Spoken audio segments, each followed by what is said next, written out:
Hi, Gary here. We always overestimate the change that will occur in the next 2 years and underestimate the change that will occur in the next 10. That's a quote from Bill Gates. And in particular, blockchain meets this one for sure. And a lot of other things like railroads back in the 1830s and dot-coms in the late 90s and go on and on. But I've got a little graph for you to try to explain how this whole works. And it's called the super credibility curve. Now, on the vertical axis is expectations, and on the horizontal axis is time, so as time goes along. So at some point, there's an initial innovation trigger. Say with blockchain, that was cryptocurrency in the form of Bitcoin, right? Gets overinflated expectation to this very top. What happened maybe last year with Bitcoin getting way up to almost $15,000. And then it drops down to the trial of disillusionment, which is maybe where it's at now, at around 3,000. Could be anywhere along those lines. But eventually, there's a slope of enlightenment, and then there's a productivity plateau. So, blockchain's coming.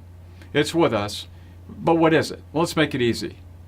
Do you understand the internal combustion engine of the car you drive around? Probably not. What you do understand is you can get in the car, turn the key, it comes on, you got the gas pedal and the brake, and your mirrors, and you're driving. And that's really all you care about. So let's try to make blockchain as simple as that.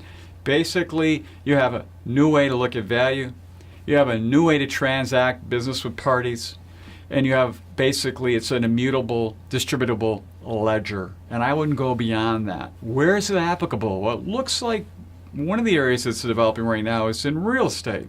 Well, how does that work? Well, on the blockchain, you could take a piece of real estate, you could break it into a bunch of tiny parts, and you could invest $100 in one of those parts, as an example, and be liquid, meaning all the parties agree day to day what the value of that piece of real estate is, and you could buy and sell it in what would be considered more of a liquid form, even though it's an illiquid investment. It's going to be interesting to see how that actually plays out. They call it a security token, if you're wondering what that is. But there's a lot of this stuff being applied all over the place. And when I was out at Abundance 360, they showed us a few of these. Wait a year or two before you really get serious about it. It's coming up that slope of enlightenment at some point in the future. So until next time, enjoy.